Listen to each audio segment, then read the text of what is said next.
সিরাত চর্চা আপনার আইডেন্টিটি আপনাকে ঠিক করে দিবে, আপনার স্রষ্টার সাথে আপনার সৃষ্টি হিসাবে আপনার একটা সম্পর্ক গড়ে তুলবে। তাতে কি হবে?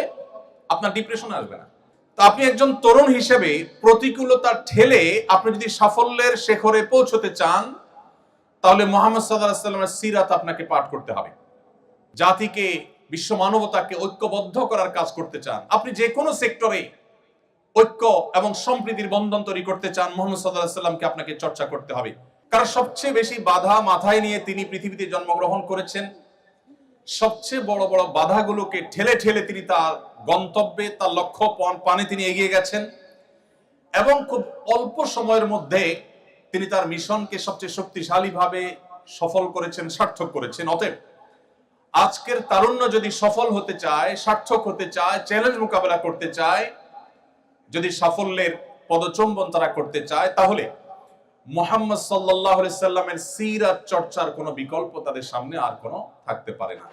সিরাত হলো আমাদের প্রিয় নবী সাল্লাল্লাহু আলাইহি সাল্লামের জীবনধারা, তার চরিত্র এবং আচরণের পূর্ণাঙ্গ বর্ণনা, এটাকে বলা হয় সিরাত। এক কথায় বললে আপনি বলতে পারেন নবী করিম সাল্লাল্লাহু আলাইহি সাল্লামের জীবন ইতিহাস, তার জীবন চরিত্র, তার জীবন চরিত্রের যে কোনো দিকই হোক না কেন, তার সবগুলোই সিরাতের অন্তর্ভুক্ত। তারুণ্যের সাথে, তরুণদের সাথে সিরাতের একটা গভীর সম্পর্ক আছে। সিরাত চর্চা আমাদের তরুণদের কোন কোন ভাবে সমৃদ্ধ করতে পারে, কিভাবে বলিষ্ঠ করতে পারে, সে বিষয়ে আমরা কথা বলবো ইনশাআল্লাহ। কিন্তু তার আগে আমরা জানি যে সিরাতের সাথে তারুণ্যের সম্পর্কের জায়গাটা আসলে কোথায়। প্রথমত আপনারা হলেন সেই বীর পুরুষেরা যারা এদেশের বুকে থাকা জগদ্দল পাথর সরাবার দুঃসাহস করেছেন এবং সাফল্য আমাদেরকে দেখিয়েছেন। আপনারা সেই জেনজি প্রজন্ম, আপনারা এদেশের ভবিষ্যৎ, মুসলিম মিল্লাতের ভবিষ্যৎ।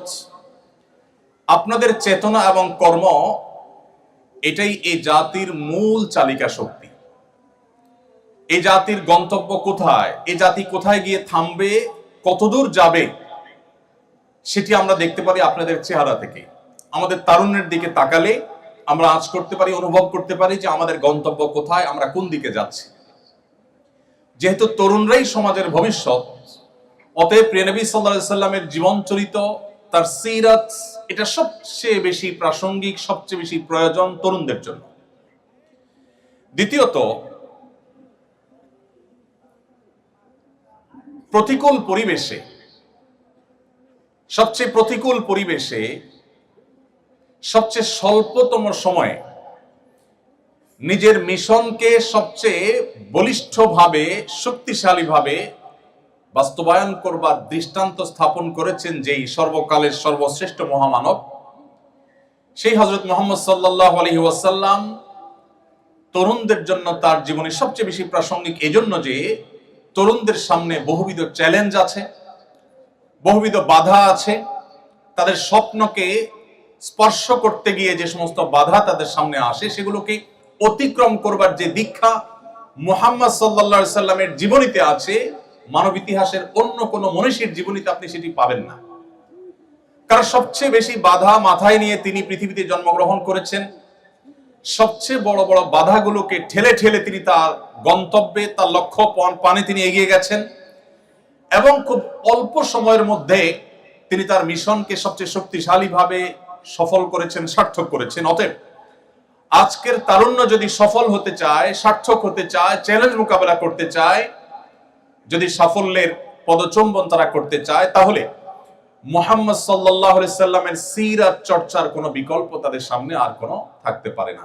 এছাড়া কেন সিরাত আমাদের তরুণদের জন্য খুব বেশি প্রাসঙ্গিক, এর সর্বশেষ যে কারণটি উল্লেখ করতে চাই তা হলো আমাদের প্রিয় নবী সাল্লাল্লাহু আলাইহি ওয়াসাল্লামের যে সভা ছিল, তার যে মজলিস ছিল, তার যে একান্ত কাছের মানুষগুলো ছিলেন, যাদের মাধ্যমে তিনি দ্বীনকে, তাওহীদকে পৃথিবীতে প্রতিষ্ঠিত করেছেন, যাদের মাধ্যমে একের পর এক বাধার প্রাচীর তিনি ডিঙ্গিয়েছেন, সেই মানুষগুলোর মধ্যে যেমন সিনিয়ররা ছিলেন তেমন তরুণরা ছিলেন। যেমন বয়স্কদের অভিজ্ঞতা ছিল, তেমনি তারুণ্যের চঞ্চলতা ছিল। এ দুটিকে তিনি যেভাবে সমন্বয় করেছেন, অপূর্ব সমন্বয় ছিল তার জীবনীতে। এটি পৃথিবীতে অনেক মনীষী জীবনে আপনি খুঁজে পাবেন না। আপনি দেখবেন মুহাম্মদ সাল্লাল্লাহু আলাইহি সাল্লামের সভায় তার পরামর্শকদের মধ্যে যেমন আবু বকর, ওমরের মতো প্রাজ্ঞ, পণ্ডিত, অভিজ্ঞ মানুষেরা ছিলেন, ঠিক একই সময় আলী, আব্দুল্লাহ ইবনে ওমর, আব্দুল্লাহ ইবনে আব্বাস, আব্দুল্লাহ ইবনে মাসউদ, মুসআব ইবনে উমাইর রিদওয়ানুল্লাহি তাআলা আজমাইন এর মতো টগবগে তরুণ এবং যুবকদের দিয়ে নবী সাল্লাল্লাহু আলাইহি সাল্লামের পরামর্শের যে সভা, সেই পরামর্শক পরিষদ এটি গঠিত হয়েছে এবং এটাকে তিনি সামনে রেখে আমল নিয়ে তারপর অগ্রসর হয়েছে। তার কাছে সিনিয়রদের যেরকম গুরুত্ব ছিল, তারুণদের স্পেশাল গুরুত্ব ছিল। কিরকম স্পেশাল গুরুত্ব?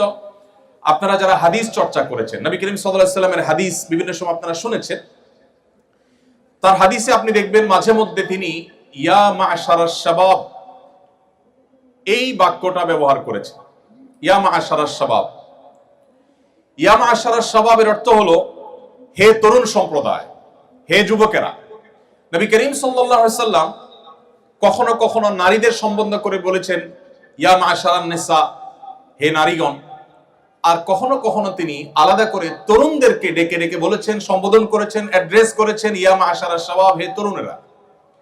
নবী করিম সাল্লাল্লাহু আলাইহি সাল্লামের জীবনে তরুণরা ছাড়া অন্য কোন বয়সের মানুষদেরকে আলাদা করে অ্যাড্রেস করে কথা বলতে আমরা হাদিসের কোথাও দেখি না।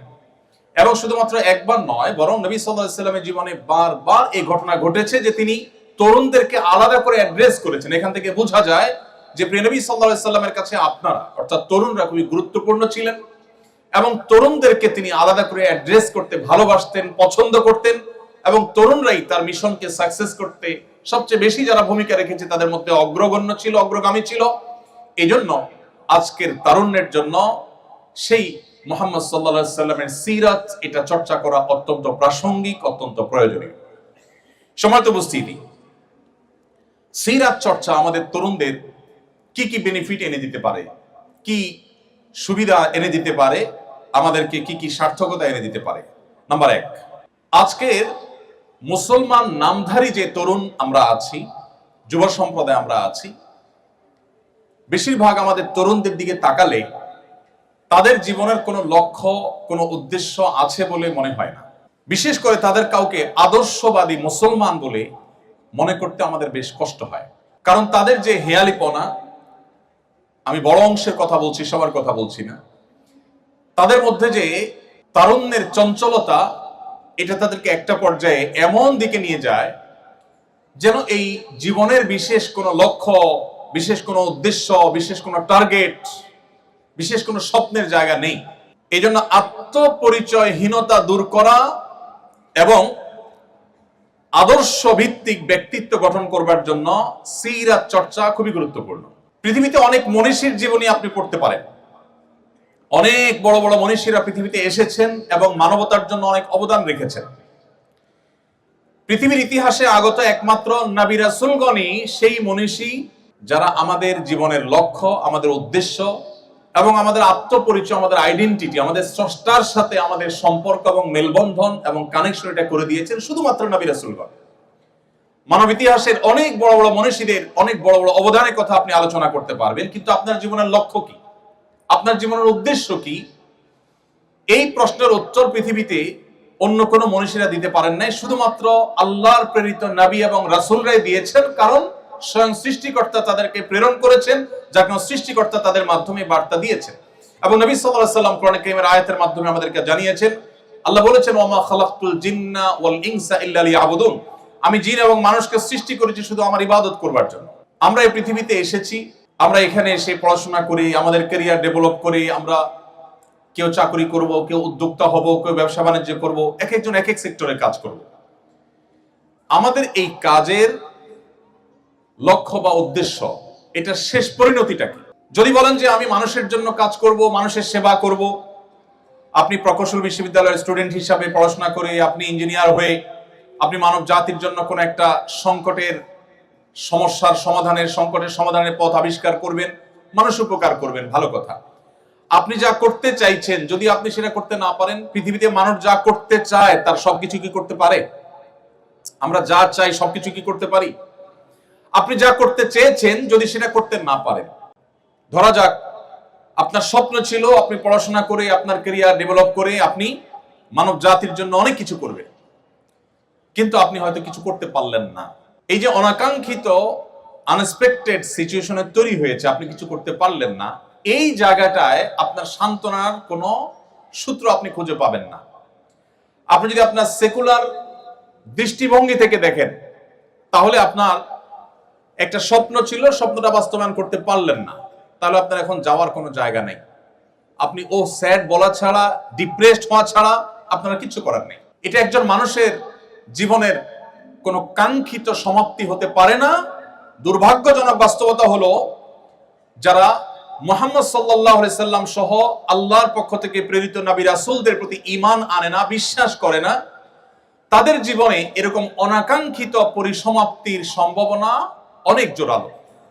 পক্ষান্তরে যারা মুসলমান, যারা মুহাম্মদ সাল্লাল্লাহু আলাইহি সাল্লামের প্রতি ঈমান এনেছে, তাদের সার্থকতা হলো মুহাম্মদ সাল্লাল্লাহু আলাইহি সাল্লাম তাদেরকে তাদের সৃষ্টিকর্তার সাথে পরিচয় করে দিয়েছে এবং এর ফলশ্রুতিতে আখিরাতের প্রতি বিশ্বাসী হয়েছে। একজন মানুষ দুনিয়াতে অনেক কিছু করতে চেয়েছেন, কিছুই করতে পারেন নাই, যদি তিনি মুসলমান হন তাহলে তার ডিপ্রেশনের কোনো কারণ নাই, তার দুশ্চিন্তার কোনো কারণ নাই। কারণ তিনি যদি ভালো কিছু করবার সদিচ্ছা রাখেন এবং তার জন্য যথাযথ পদক্ষেপ নিয়ে থাকেন, তিনি যদি তার কাঙ্ক্ষিত কাজটি করতে নাও পারেন, আল্লাহ রাব্বুল আলামিন কিয়ামতের দিন তার সেই কাঙ্ক্ষিত কাজ করে যে পরিমাণ রিওয়ার্ড পাওয়ার কথা, পুরস্কার পাওয়ার কথা, তার সবটুকু আল্লাহ তাআলা তাকে বুঝিয়ে দিবেন। অতএব একজন মুসলমান তার জীবনে কখনো ডিপ্রেশন তাকে কখনো স্পর্শ করতে পারে না। আর এই কথাকেই কোরআন বলেছে, ওয়ালা ইয়াইআস মির রাউহিল্লাহি ইল্লাল কওমুল কাফিরুন, আল্লাহর রহমত থেকে নিরাশ হয়ে যাওয়া, আশাহত হয়ে যাওয়া, ডিপ্রেসড হয়ে যাওয়া, এটা আল্লাহর প্রতি অবিশ্বাসী ছাড়া কারোর জীবনে আসতে পারে না। বিশ্বাসী মানুষের জীবনে আসার কোনো স্কোপ নেই। কেন আপনি সিরাত চর্চা করবেন? কারণ সিরাত চর্চা আপনার আইডেন্টিটি আপনাকে ঠিক করে দিবে, আপনার স্রষ্টার সাথে আপনার সৃষ্টি হিসাবে আপনার একটা সম্পর্ক গড়ে তুলবে। তাতে কি হবে? আপনার ডিপ্রেশন আসবে না। আপনারা ছাত্র মানুষ, আপনারা ইউনিভার্সিটির স্টুডেন্ট, স্কুল বা কলেজ বা স্কুল লাইফের দিকে ফিরে যান। আমাদের অনেক স্কুল স্টুডেন্ট আছেন যারা অনেক পড়াশোনা করেন, এসএসসি তে একটা ভালো ফলাফল করতে হবে তাকে, এইচএসসি তে একটা ভালো ফলাফল করতে হবে তাদের। এই ধরনের স্টুডেন্টদের জন্য আমাদের ডক্টর নাবিল ভাই অনেক কাজ করেন, মাশাআল্লাহ, অনেক চমৎকার চমৎকার তার দিক নির্দেশনা আছে, আমরা জানি আমাদের এই ধরনের স্টুডেন্টদের জন্য। তো স্টুডেন্টরা যখন খুব পড়াশোনা করে পরীক্ষার আগে, অনেক ছেলেপেলে আছে, অনেক ছেলেমেয়েরা আছে, তাদের পড়াশোনার অন্যতম লক্ষ্য থাকে একটা ভালো ফলাফল করা। আর ভালো ফলাফল কেন করতে চায়? তার প্রাথমিক লক্ষ্য, চূড়ান্ত লক্ষ্য তো ঠিক আছে, ভালো কলেজে ভালো ভার্সিটিতে চান্স পাবে, ভালো ক্যারিয়ার বিল্ড আপ করবে। প্রাইমারি একটা লক্ষ্য থাকে, সেটা হলো পাশের বাসার আন্টিকে একটু দেখায় দেওয়া। আছে না নাই? কেন পাশের বাসার আন্টিকে দেখাইতে হবে? কারণ আন্টি এসে সারাদিন মায়ের কাছে তার ছেলে মেয়ের গল্প শোনায়, এগুলো শুনতে আর ভালো লাগে না। এই জন্য মাজায় গামছা বেঁধে অনেক স্টুডেন্ট নেমে যায় যে এবার কিছু একটা করতে হবে, আন্টির মুখ বন্ধ করতে হবে, ভালো কিছু করতে হবে। আচ্ছা, আমার প্রশ্ন হলো, এই ছাত্র অনেক পড়াশোনা করেছে, অনেক কষ্ট করেছে, পরীক্ষা দিয়েছে, আনফরচুনেটলি সে যা চেয়েছে সেই ফলাফল সে পায়নি, অর্থাৎ পাশাপাশি আন্টিকে আর দেখায় দেওয়া গেল না। এই ছেলের, এই শিক্ষার্থীর যাওয়ার জায়গাটা কোথায় আমাকে বলেন? কোনো যাওয়ার জায়গা আছে? তার দেখাইতে পারে নাই তো, আবার কবে কোন পরীক্ষা আসবে সেটাতে দেখাবে, এছাড়া তার আর কোনো যাওয়ার জায়গা নেই। তখন সে কি হয়ে যায়? ডিপ্রেসড হয়ে যায়, সে দুশ্চিন্তার মধ্যে পড়ে যায়, মন খারাপ করে এবং কখনো কখনো আত্মহত্যার পথে পর্যন্ত চলে যায়। এবার আসুন আমরা আরেকটা চিত্র দেখি। একজন স্টুডেন্ট যার জীবনে মুহাম্মদ সাল্লাল্লাহু আলাইহি সাল্লামের সিরাতের রিফ্লেকশন হয়েছে, যিনি মুহাম্মদ সাল্লাল্লাহু আলাইহি সাল্লামের জীবন ইতিহাসের সাথে পরিচিত হয়েছে, তার জীবনের সংস্রবে কখনো এসেছে, তার ছোঁয়ায় কখনো তার থাকার সুযোগ হয়েছে। এই স্টুডেন্ট যেহেতু তার রবকে চিনে, তিনি তার সব কিছু দেখাতে চান তার রবকে, সৃষ্টিকর্তাকে। পাশাপাশি আন্টি কিংবা তার কোনো বন্ধু বান্ধব কিংবা অন্য কাউকে তিনি দেখাবার জন্য কিছু করেন না। তার লক্ষ্য হলো তিনি ভালো ফলাফল করে ভালো একটা জায়গায় দাঁড়িয়ে এই যে দুর্নীতির করাল গ্রাস গোটা দেশটাকে শেষ করে দিচ্ছে, তিনি মেরুদণ্ড সোজা করে এদেশের মানুষের জন্য অ্যাজ এ মুসলমান মুসলিম মিল্লাতের মুখকে উজ্জ্বল করবার জন্য তিনি কিছু করতে চান। এই স্বপ্ন নিয়ে তিনি পরীক্ষা দিচ্ছেন, পড়াশোনা করছেন, চেষ্টা করছেন।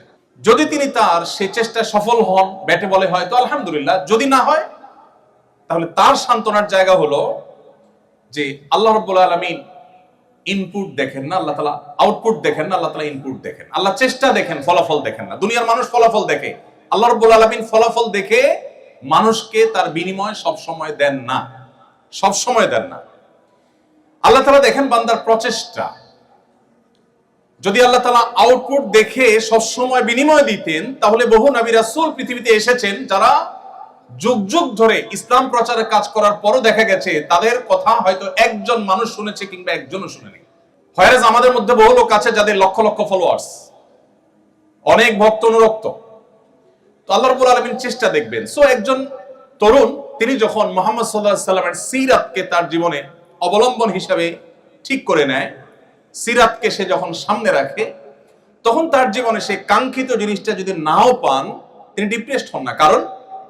কারণ তিনি জানেন যে আল্লাহ রাব্বুল আলামিন দেখবেন আমার নিয়ত, ইন্নামাল আমালু বিন্নিয়াত, আমি কোন উদ্দেশ্যে করেছি এটা আল্লাহ দেখবেন, আমার চেষ্টা আল্লাহ তাআলা দেখবেন। বাস আমার নিয়ত ভালো ছিল, চেষ্টায় ত্রুটি ছিল না, আল্লাহ তাআলা রিওয়ার্ড শতভাগ আমাকে দিয়ে দিবেন। সো তার কোনো ডিপ্রেশনের কোনো কারণ থাকতে পারে না। সময় তো উপস্থিত। কেন সিরাত চর্চা আমাদের করতে হবে? কারণ সিরাত আমাদেরকে আমাদের রবের সাথে আমাদের পরিচয় করিয়ে দেয়, আমাদের সৃষ্টিকর্তার সাথে আমাদের সম্পর্ক করে দেয়, যার ফলশ্রুতিতে আমাদের আইডেন্টিটি, আমাদের আত্মপরিচয়, এটা আমাদের মাথায় সবসময় জাগরুক থাকে। এটি আমাদেরকে পরিচালিত করে সঠিকতার পথে, সুন্দরের পথে, এবং আমাদের জীবনে একটা আদর্শিক ভিত্তি দাঁড়ায়। অস্ট্রেলিয়ার কোন একজন গবেষক, নামটি আমার মনে নাই, অনেক আগে কোথাও পড়েছি, হারিয়ে ফেলেছি, তিনি বলেছেন যে এই পৃথিবীতে আমরা কেন এসেছি আমি জানি না, তবে এটুকু নিশ্চিত খেয়ে পরে দিন পার করার জন্য আমরা এই পৃথিবীতে আসিনি।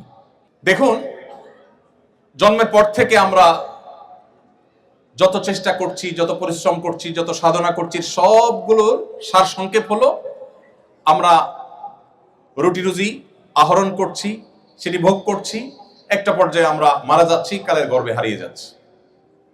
তাহলে জীবনের প্রাপ্তিটা কি, লক্ষ্যটা কি, আমার চূড়ান্ত যাওয়ার জায়গাটা কোথায়?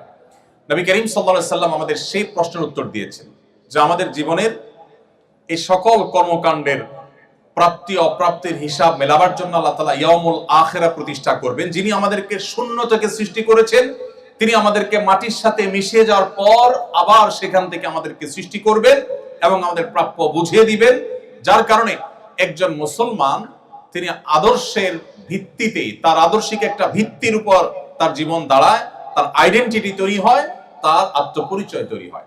আপনারা বিশ্ববিদ্যালয়ের শিক্ষার্থী, আপনারা আমার চাইতে ভালো করে জানবেন, কখনো শিক্ষার নামে, কখনো সংস্কৃতির নামে, কখনো বিনোদনের নামে, বিভিন্ন সময় নানা নামে আজকের বিশ্বের মুসলিম তরুণদের আইডেন্টিটি নষ্ট করবার নানামুখী ষড়যন্ত্র চলমান আছে। আপনারা দেখবেন বেশ কিছু মুখরোচক স্লোগান শোনা যায়, আমাদেরকে মানবতাবাদী মানুষ হওয়ার সবক সকাল বিকাল দিতে আপনারা শুনবেন। কাদেরকে শুনবেন? সেই সব মানুষদের কাছ থেকে শুনবেন যারা অনবরত নিরপরাধ শিশু হত্যাকাণ্ডে মেতে আছে। তাদেরকে শুনবেন যারা নারীর অধিকার নিয়ে গোটা পৃথিবীতে জিগির তুলছে, আমাদেরকে সকাল বিকাল সবক দিতে আসে। শত সহস্র প্রেগনেন্ট নারীদেরকে যারা বোমা মেরে হত্যা করে। মুসলমানের দৃষ্টান্ত হলো সেই বাঘের বাচ্চার মতো, যে বাঘের বাচ্চাকে শিয়াল লাফানো শেখায়। আজ পৃথিবীতে আমাদের অবস্থা সেরকম হয়ে গেছে। আমরা সেই মুহাম্মদ সাল্লাল্লাহু আলাইহি সাল্লামের উম্মত, যে মুহাম্মদ সাল্লাল্লাহু আলাইহি সাল্লাম পৃথিবীর আলো দেখবার আগেই তার জন্মদাতা পিতাকে হারিয়েছেন, মায়ের গর্ভে থাকতেই বাবাকে হারিয়েছে, জন্মের পরপর তার মমতাময়ী মাকে হারিয়েছে। একের পর এক বাবা মা দুজনের ছায়া সরে গেল, অথচ তিনি তখনও দুধের শিশু। এরপর তার একমাত্র অভিভাবক দাদা আব্দুল মুত্তালেব সামান্য সময় পার হতে না হতেই তার কৈশোরেই তার সে অভিভাবকের ছায়াও সরে গেল, তিনিও মারা গেলেন। তার জীবনের সবচেয়ে কঠিন বছর, যেটি আমাল হুজুন বলা হয়েছে সিরাতের বইয়ে, সেই বছরে তার সবচেয়ে বড় অভিভাবক, একদিকে চাচা আবু তালেব, অপরদিকে ঘরে স্ত্রী মা খাদিজা রাদিয়াল্লাহু তাআলা আনহা, আমাদের উম্মুল মুমিনিন, এবং তার স্ত্রী খাদিজা রাদিয়াল্লাহু তাআলা আনহা, এই দুজনের ছায়া একসাথে উঠে গেল। একের পর এক পায়ের নিচ থেকে মাটি সরে যাচ্ছে। এরপর যখন মক্কায় তিনি সবচাইতে সম্ভ্রান্ত বংশের, সবচাইতে সম্ভ্রান্ত ফ্যামিলির, সবচাইতে মর্যাদার জায়গা ছিলেন, যে মক্কাবাসী তাকে তার বিশ্বস্ততার কারণে আল আমিন উপাধি দিয়েছিল, সেই মক্কার মানুষরা তার বিরুদ্ধে এতটাই ষড়যন্ত্রে মেতে উঠলো, তাকে ধ্বংস করবার জন্য এতটাই তারা উদ্যত হলো যে তাকে তার মুখের উপর থুতু মারতেও তারা দ্বিধা করলো না। তাকে শারীরিকভাবে হ্যারাসমেন্ট করা হলো, নানাভাবে অপমানিত করা হলো। মুহাম্মদ সাল্লাল্লাহু আলাইহি সাল্লাম এই সকল বাধা ডিঙ্গিয়ে সামনে অগ্রসর হচ্ছিলেন। একটা পর্যায়ে তার মাতৃভূমিতে তাকে থাকতে দেওয়া হলো না, মক্কা তাকে ত্যাগ করে চলে যেতে হয়েছে রাতের অন্ধকারে, তাও শান্তিতে যেতে দেওয়া হয়নি। বহু লোকচুরি করে, বহু প্ল্যান প্রোগ্রাম করে তাকে মদিনায় হিজরত করতে হয়েছে। মদিনায় যাওয়ার পর সেখানে একটু শান্তিতে কোথায় দিন কাটাবেন, সেখানেও শান্তিতে থাকতে দেওয়া হলো না। একটি রাত তার জীবনে তাকে নিশ্চিন্ত ঘুমাবার সুযোগ দেয়নি মক্কার মুশরিকেরা। কখনো চাপিয়ে দিয়েছে বদর, উহুদ, খন্দক, কখনো বা তাবুক, কখনো বা অন্য কোনো যুদ্ধ। এত বাধার পাহাড় ডিঙ্গিয়ে মদিনায় আসার পর মাত্র 10 বছর সময় পেয়ে গোটা পৃথিবীর পট পরিবর্তন করে দিয়েছে। কেন আপনাকে সিরাত জানতে হবে? কারণ আপনি সাকসেস তরুণ হতে চান, সাকসেস মানুষ হতে চান, সফল মানুষ হতে চান। পৃথিবীর ইতিহাসে এত চ্যালেঞ্জ মোকাবেলা করে এত দ্রুততার সাথে নিজের মিশনকে সাকসেস করতে পেরেছেন মুহাম্মদ সাল্লাল্লাহু আলাইহি ওয়াসাল্লাম ছাড়া আরেকজন মনীষী আপনি বের করতে পারবেন না। কেন আপনার তাকে পাঠ করতে হবে? কেন তার জীবনী আপনাকে জানতে হবে? কেন তার সিরাত আপনাকে চর্চা করতে হবে? কারণ তার সিরাত আপনাকে সাফল্যের চূড়ান্ত শিখরে পৌঁছতে সাহায্য করবে। সম্মানিত উপস্থিতি, আজ মুসলিম তরুণদের আত্মপরিচয় দূর করবার জন্য যে নানামুখী ষড়যন্ত্র চলমান আছে, সেই ষড়যন্ত্রগুলো সম্পর্কে আপনারা খুব ভালো করে জানেন। আমাদেরকে মানবতাবাদের সবক যারা শেখায় তারা জানে না মুসলমানকে আসলে আলাদা করে মানবতাবাদের সবক শেখানোর প্রয়োজন। পৃথিবীকে মানবতার শিক্ষাই দিয়েছে প্রথমে মুসলমানরা। মুহাম্মদ সাল্লাল্লাহু আলাইহি সাল্লামের চাইতে বেশি মানবতার শিক্ষা পৃথিবীতে কেউ কাউকে কখনো দিতে পারেনি। মুহাম্মদ সাল্লাল্লাহু আলাইহি সাল্লাম সেই মানুষ যার শুধু মানবতার বিষয়ে শত সহস্র আলোচনা করে তার মানবিক দিকটাকে পরিপূর্ণভাবে তুলে ধরা আমাদের দ্বারা সম্ভব নয়, আমরা সেদিকে যাচ্ছি না। তো আত্মপরিচয়হীনতা দূর করে আমাদের নিজস্ব সংস্কৃতির প্রতি অনুরাগী হতে আমাদেরকে সাহায্য করবে যদি আমরা নবী সাল্লাল্লাহু আলাইহি ওয়াসাল্লামের সিরাত পাঠ করি। নাম্বার 2, আপনারা সবাই তরুণ, অনেকে আছেন যে বাবা মার যথেষ্ট অর্থ সম্পদ আছে, পারিবারিক ভিত্তি যথেষ্ট স্ট্রং এবং মজবুত। এত সত্ত্বেও আমাদের সামনে যে পথ চলা, সেই পথ চলা কি সব সময় মসৃণ হয়, না কখনো কখনো কণ্টকাকীর্ণ হতে পারে? মসৃণ থাকবে সবসময় আমাদের জীবনে পথ চলা? বরং বাস্তবতা হলো আল্লাহ রাব্বুল আলামিন কোরআনে কারীমে একাধিক জায়গায় এই বিষয়টি আল্লাহ তাআলা উল্লেখ করেছেন যে মানুষের পুরো জীবনটাই সংগ্রামী জীবন। প্রত্যেকটা স্টেপেই তাকে সংগ্রাম করতে হয়, সংগ্রাম করে করে তাকে এগোতে হয়। তো আপনি একজন তরুণ হিসেবে প্রতিকূলতার ঠেলে আপনি যদি সাফল্যের শিখরে পৌঁছতে চান, তাহলে মুহাম্মদ সাল্লাল্লাহু আলাইহি ওয়াসাল্লামের সিরাত আপনাকে পাঠ করতে হবে, তাহলে আপনাকে সিরাত চর্চা করতে হবে। কারণ কিভাবে চরম বিপদেও ধৈর্য ধারণ করতে হয়, অত্যন্ত প্রত্যয়ী এবং দৃঢ়পদ থাকতে হয়, এটা মুহাম্মদ সাল্লাল্লাহু আলাইহি সাল্লামের জীবনের প্রতিটি পৃষ্ঠায় পৃষ্ঠায়, প্রতিটি পাতায় পাতায় আপনি পাবেন। আপনি মুহাম্মদ সাল্লাল্লাহু আলাইহি সাল্লামের জীবনের ইতিহাস যদি খোলেন, প্রতিটি পাতায় দেখতে পাবেন একের পর এক চ্যালেঞ্জ কিভাবে তিনি মোকাবেলা করেছেন। সবচেয়ে ইন্টারেস্টিং বিষয় হলো, এত বাধা সত্ত্বেও কোন ইতিহাসবিদরা, এমনকি অমুসলিমদের লেখা যে সমস্ত জীবন চরিত্র আছে মুহাম্মদ সাল্লাল্লাহু আলাইহি সাল্লামের, তার কোনটিতেও আপনি এটি দেখাতে পারবেন না যে মুহাম্মদ সাল্লাল্লাহু আলাইহি সাল্লাম এত টেনশনে, এত চাপে, এত মানসিক প্রেসারে তিনি কখনো নাউজুবিল্লাহ খেই হারিয়ে ফেলেছেন, রেগে গেছেন, কাউকে সরি বলতে হয়েছে। তার জীবনে এরকম কোনো অধ্যায় আসেনি। যদি আপনি প্রতিকূলতা ঠেলে আপনার তারুণ্যকে সাফল্যের সর্বোচ্চ শিখরে নিতে চান, তাহলে আপনাকে সিরাত চর্চা করতে হবে। কারণ মুহাম্মদ সাল্লাল্লাহু আলাইহি সাল্লাম তার জীবনে যতটা প্রতিকূলতা ঠেলে তার মিশন ইসলামকে, তাওহীদকে, আল্লাহর একত্ববাদকে পৃথিবীতে সবচেয়ে বলিষ্ঠভাবে প্রতিষ্ঠিত করে গেছেন, এটি পৃথিবীতে অন্য কোনো মনীষী করতে পারেনি। মাত্র 23 বছর সময় পেয়েছেন। নবুয়তের দায়িত্ব বুঝে পাওয়ার পর মাত্র 23 বছরের মধ্যে গোটা বিশ্বের পট পরিবর্তন করে দিয়েছেন, রুট চেঞ্জ করে দিয়েছেন, ইতিহাস পরিবর্তন করে দিয়েছেন। এবং আজও পর্যন্ত পৃথিবীর ইতিহাসে যত মানুষ এসেছে, কিয়ামত পর্যন্ত যত মানুষ আসবে, মুহাম্মদ সাল্লাল্লাহু আলাইহি সাল্লামের চাইতে জনপ্রিয়, তাকে যত মানুষ ভালোবাসে, এত বেশি মানুষের ভালোবাসা পৃথিবীর ইতিহাসে কেউ অর্জন করতে পারে নাই, কিয়ামত পর্যন্ত কেউ পারবেও না। মুসলমানরা পৃথিবীতে সবচেয়ে সংখ্যা বেশি তা কিন্তু না, আমরা জানি। কিন্তু এত সত্ত্বেও মুহাম্মদ সাল্লাল্লাহু আলাইহি সাল্লাম পৃথিবীতে চলে যাওয়ার প্রায় ১৫০০ বছর অতিক্রান্ত হওয়ার পরও এখনো যদি পৃথিবীর কোন প্রান্তে কেউ মুহাম্মদ সাল্লাল্লাহু আলাইহি সাল্লামকে নিয়ে একটা কটু কথা বলে, পৃথিবী জুড়ে লক্ষ লক্ষ কোটি কোটি মানুষের হৃদয়ে রক্তক্ষরণ হয় কি ভাই? এই যে হৃদয়ে রক্তক্ষরণ হয়, ১৫০০ বছর আগে একজন মানুষ পৃথিবী থেকে চলে গেছেন। ১৫০০ বছর, ১৫০ বছর না।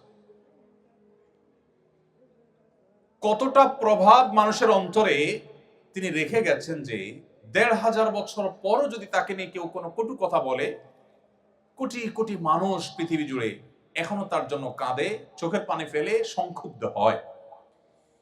এর বিপরীতে আসুন, মাত্র ১৫০ বছর, ১৫০০ না, মাত্র ১৫০ বছর আগে পৃথিবী থেকে চলে যাওয়া কোনো মনীষী, হতে পারেন কোনো প্রভাবশালী পলিটিশিয়ান, হতে পারেন কোনো বড় বিজ্ঞানী যার অনেক অবদান আছে মানুষের জন্য, হতে পারেন কোনো ধর্মীয় ব্যক্তিত্ব যিনি অনেক বেশি জনপ্রিয় ছিলেন, হতে পারেন যে কোনো সেক্টরের মানুষ, মাত্র ১৫০ বছর আগে পৃথিবীতে ছিলেন, খুবই প্রাসঙ্গিক ছিলেন যখন ছিলেন। তিনি চলে যাওয়ার পর এখন যদি গুলিস্তানের মোড়ে দাঁড়িয়ে কেউ তার 14 গোষ্ঠীর নামের তালিকা ধরে ধরে গালিগালাজ করে বা নিন্দামন্দ করে, খারাপ বা কটু কথা বলে, আপনি আশপাশে মাথা ঘুরিয়ে তাকালে দেখতে পাবেন কারোর কোনো ভাবলেশ নেই, কারোর কোনো ভাবনা নেই, কারোর কোনো মাথা ব্যথা নেই। পৃথিবীতে যদি কেউ অমর হতে চায়, পৃথিবীতে যদি কেউ টিকে থাকতে চায়, পৃথিবীতে যদি কেউ সহস্র সহস্র বছর, লক্ষ বছর প্রাসঙ্গিক থাকতে চায়, মুহাম্মদ সাল্লাল্লাহু আলাইহি সাল্লামের জীবন ইতিহাস চর্চার কোনো বিকল্প পথ তার সামনে খোলা নেই। আপনি আমাকে দেখাতে পারবেন না আরেকজন মানুষ ১৫০০ বছর আগে পৃথিবীতে ছিলেন, এখনো তিনি প্রাসঙ্গিক, এখনো তার জন্য মানুষের মন কাঁদে। আপনাদের পছন্দের অনেক খেলোয়াড় আছে, অনেক তথাকথিত তারকা আছে, আমি জানি আপনারা অনেকে ফলো করেন, যাদের হয়তো সোশ্যাল মিডিয়াতে মিলিয়ন মিলিয়ন ফলোয়ার্স আছে। তারা যদি অবসরে চলে যান তাদের খেলা থেকে, তাদের সেক্টর থেকে, কয়েক বছরের মধ্যেই দেখবেন তারা অপ্রাসঙ্গিক হয়ে গেছে। বড়জোর ১ যুগ ২ যুগ বা সামান্য কিছু বছর হয়তো তাদের নিয়ে আলোচনা হবে, একটা সময় তারা ইতিহাসের পাতায় হারিয়ে যাবেন। কালে ভদ্রে তাদের নাম হয়তো উল্লেখ নেওয়া হবে, তাদের কোনো ভক্ত অনুরক্ত সেভাবে থাকবে না, কোনো প্রভাব সেভাবে থাকবে না।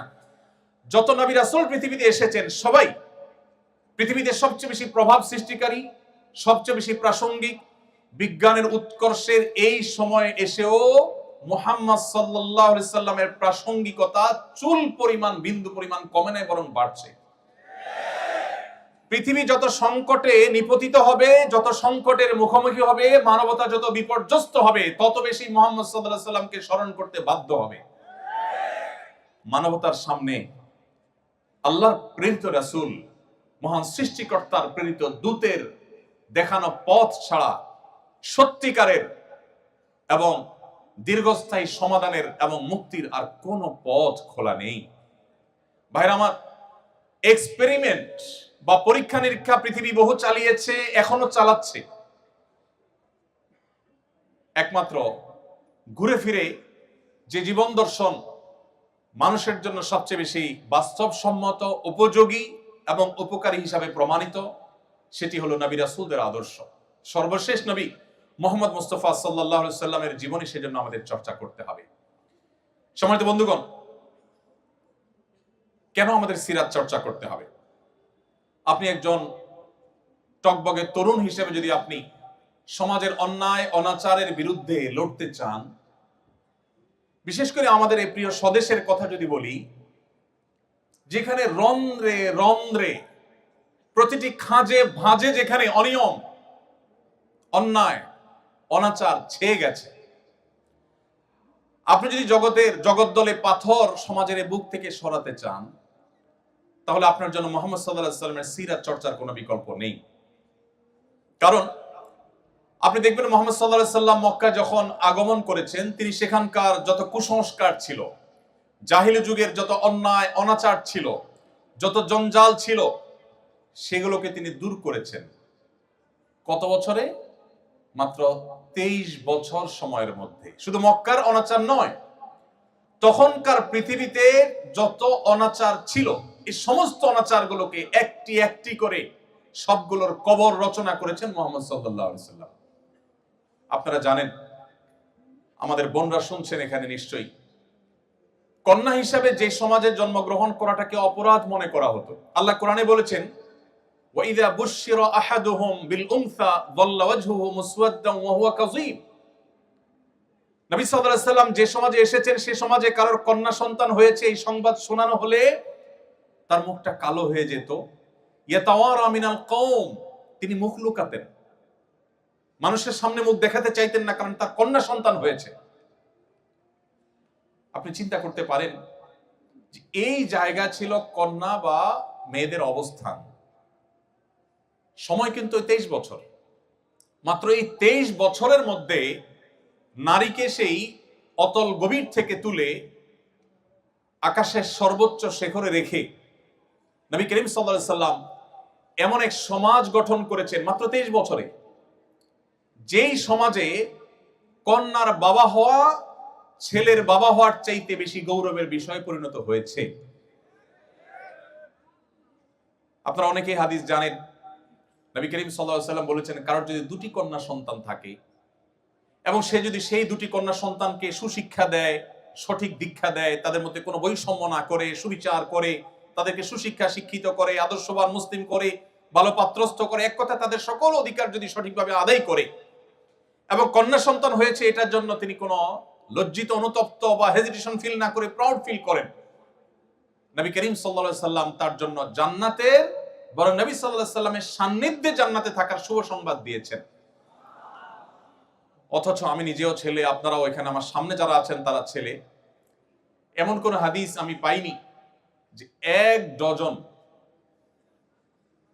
ডজন পুত্র সন্তান জন্ম দেওয়ার এই সৌভাগ্য বিরল অর্জনের কারণে নবী সাল্লাল্লাহু আলাইহি সাল্লাম কোন বাবা মাকে এই সুসংবাদ শুনিয়েছেন যে জান্নাতের বারান্দার কাছাকাছি যাওয়া যাবে। আমি এটা পাইনি। কিন্তু দুটি কন্যা সন্তান হলে জান্নাতে শুধু থাকা, নবী সাল্লাল্লাহু আলাইহি সাল্লামের সান্নিধ্যের সৌরভ পাবে, এই শুভ সংবাদ তিনি দিয়েছেন। শুধু তাই নয়, ইমাম মালিক রাহমাতুল্লাহ একটা চমৎকার উক্তি আছে, তিনি বলেছেন, আল আম্বিয়া ওয়া আবুল বানাত, নবী রাসূলগণ কাকতালীয় ভাবে হোক আর আল্লাহ তাআলার সুপরিকল্পনার অংশ হোক, অবশ্যই আল্লাহর প্রত্যেকটা কাজ হিকমত দ্বারা পরিপূর্ণ। তিনি বলেছেন, যত নবী রাসূল পৃথিবীতে এসেছে, অ্যানালাইসিস করলে দেখা যায় বেশিরভাগ নবী রাসূলদেরকে আল্লাহ তাআলা মেয়েদের বাবা করেছেন। আমাদের নবী করিম সাল্লাল্লাহু আলাইহি সাল্লামের ছেলে সন্তান হয়েছে, কিন্তু আল্লাহ তাআলা তাদেরকে একেবারে সেই শৈশবে নিয়ে গেছে।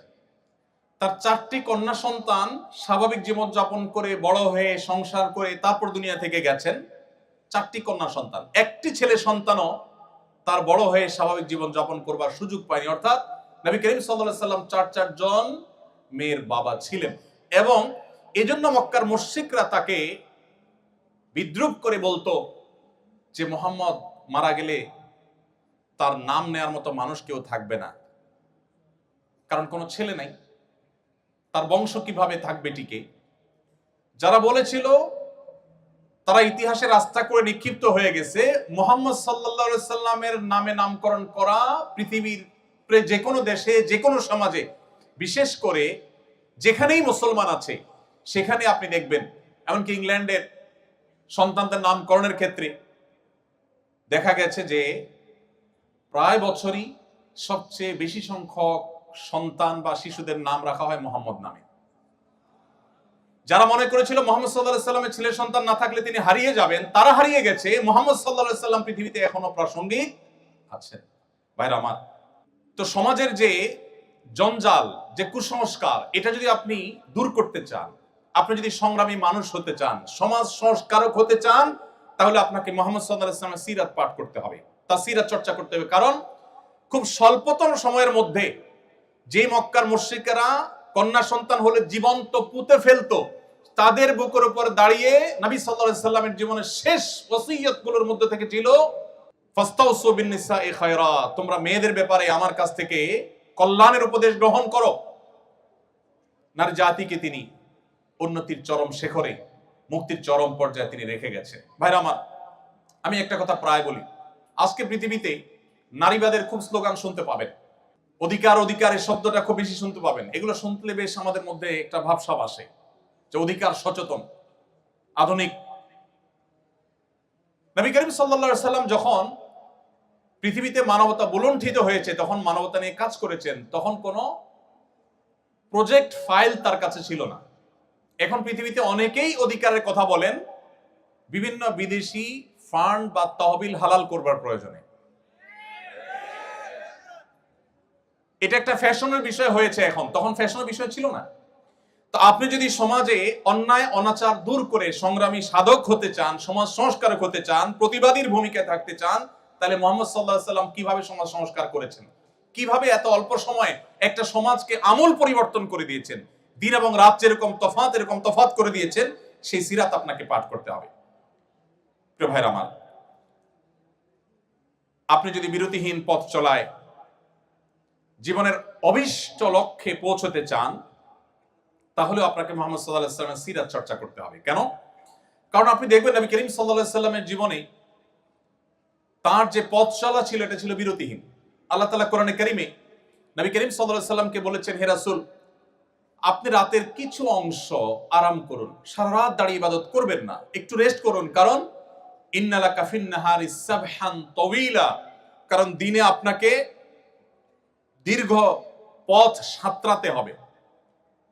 ইন্টারেস্টিং বিষয়, কোরআন বলছে নবী সাল্লাল্লাহু আলাইহি সাল্লামকে রাতে একটু আপনি রেস্ট করুন। সারা রাত জেগে তিনি তাহাজ্জুদ পড়তে চাইতেন। আল্লাহ বলেছেন না সারা রাত তাহাজ্জুদ পড়বেন না, একটু নিজে রেস্ট করবেন, নিজের রিফ্রেশমেন্টের জন্য সময় রাখবেন, সারা রাত ইবাদত করবেন না। কেন?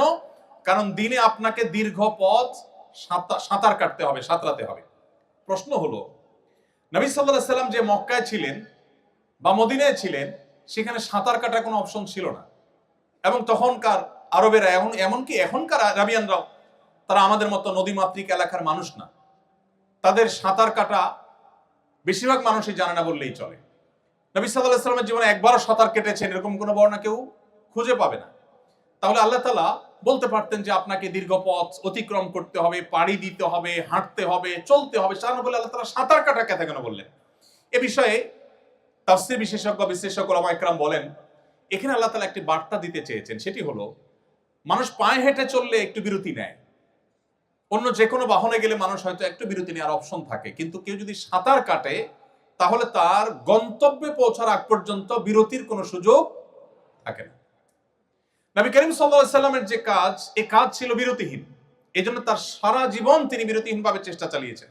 আপনি যদি সেই মোটিভেশন ধরে রাখতে চান যে কিভাবে আপনি সারা জীবন কাজ করবেন মানুষের কল্যাণে, আল্লাহর সন্তুষ্টি লাভ করে জান্নাত প্রাপ্তির আশায়, তাহলে সেক্ষেত্রে আপনাকে সিরাত চর্চা করতেই আপনার জীবনের পরতে পরতে সেটাকে আপনি প্রাসঙ্গিক এবং রিলেভেন্ট আপনি দেখতে পাবেন।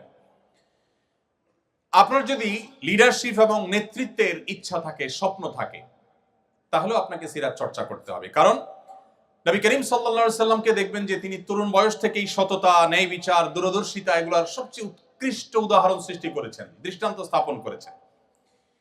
তিনি কিন্তু যখন বয়সে তরুণ ছিলেন তখনই মক্কায় বাহির থেকে আসা মানুষজন যারা নির্যাতিত হতো, নানাভাবে নিষ্পেষিত হতো, নানাভাবে জুলুমের শিকার হতো, এই মানুষগুলোর মুক্তির জন্য ঐতিহাসিক যে হিলফুল ফুজুল সংগঠিত হয়েছিল সেই সংগঠনের সাথে তিনি সম্পৃক্ত হয়ে গেছেন।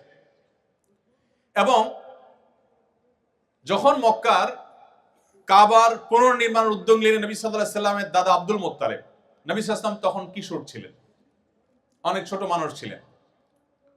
যখন মক্কার মুশরিকরা সবাই মিলে কাবাঘর ভেঙে যাচ্ছিল, অনেক পুরাতন হয়ে গেছে স্থাপনা, এটাকে পুনর্নির্মাণ করলেন, তখন কালো পাথর যেটি হাজরে আসওয়াদ, এই পাথরটা পুনর্নির্মাণের করে এটিকে আবার আগের জায়গায় স্থাপন করা হবে, এই কাজটি কে করবে, এটা নিয়ে তাদের মধ্যে বিবাদ দেখা দিল। আপনারা জানেন মক্কার মুশরিকদের মধ্যে সেই বিবাদ ছিল, এবং বিবাদটা এতটাই ছিল প্রকট যে সামান্য একটু কুয়া থেকে কার ওট আগে পানি পান করলো, এই ঘটনাকে কেন্দ্র করে যুগ যুগ ধরে তারা বংশকে বংশ করে তারা যুদ্ধ করত। সেই জাতি, অবোধ জাতি, তারা এই পাথর রাখা নিয়ে বিবাদে লিপ্ত হলো, কোনোভাবে মীমাংসা করতে পারলো না। মুহাম্মদ সাল্লাল্লাহু আলাইহি সাল্লামের অভিনব এক কৌশলের মাধ্যমে তার সে অল্প বয়সে তিনি সেই সমস্যার সমাধান করেছেন। লিডারশিপ, নেতৃত্ব দেওয়ার যোগ্যতা, সমাজে মীমাংসা করবার যোগ্যতা, সমাজকে সংকট থেকে উত্তরণের যোগ্যতা তার সেই কৈশোর থেকে তার জীবনে ছিল। আপনি যদি সিরাত গ্রন্থ পড়েন, এরকম প্রতিটি পৃষ্ঠায় পৃষ্ঠায় আপনি এটি দেখতে পাবেন। নবী করিম সাল্লাল্লাহু আলাইহি সাল্লামকে দেখবেন সিদ্ধান্ত গ্রহণে বুদ্ধিমত্তা।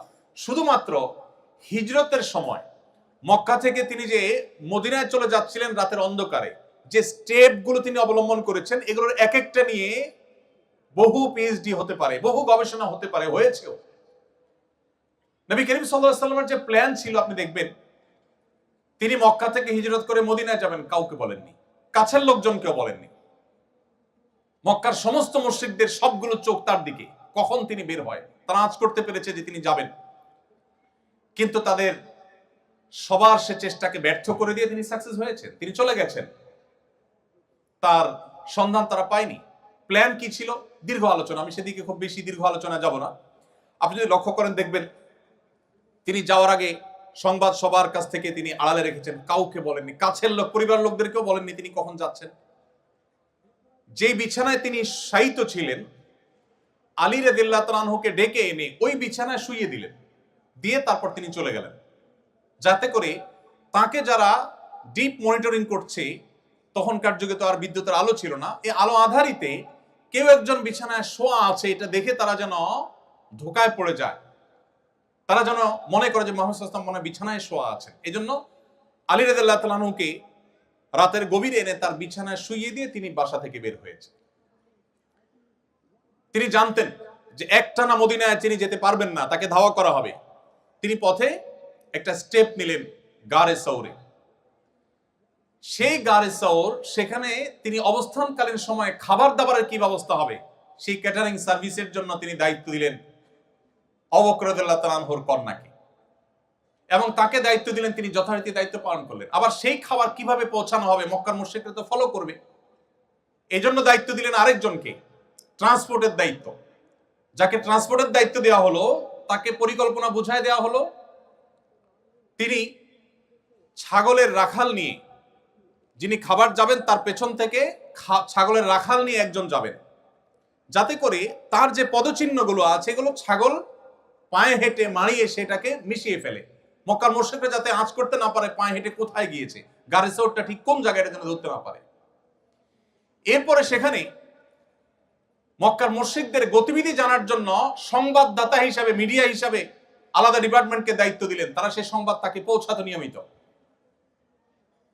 এভাবে একটি একটি করে শুধুমাত্র তার হিজরতের প্ল্যান পরিকল্পনা যদি আমরা শুনি তো আমরা অবাক হয়ে যাব যে আজকাল পৃথিবীতে বহু ট্রেনিং, বহু গবেষণা, বহু পড়াশোনা, বহু স্টাডি, বহু উচ্চতর ডিগ্রি নিয়েও মানুষ যে সমস্ত প্ল্যান প্রোগ্রাম করতে পারে না, নবী সাল্লাল্লাহু আলাইহি ওয়াসাল্লাম জীবনে সেটি করেছেন।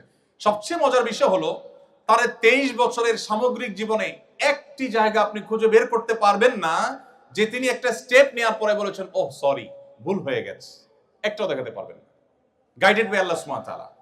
তো আপনি যদি লিডারশিপ চান, সিদ্ধান্ত গ্রহণের বুদ্ধিমত্তা চান, আপনাকে মুহাম্মদ সাল্লাল্লাহু আলাইহি ওয়াসাল্লামকে পাঠ করতে হবে। আপনি যদি সহযোগিতা এবং পরামর্শ ভিত্তিক সমাজ গড়ে তুলতে চান, প্রতিষ্ঠান গড়ে তুলতে চান, আজকে পৃথিবী জনগণের মতামত নিয়ে সরকার গঠন করার কথা বলে। আজকে বিভিন্ন কাজের ক্ষেত্রে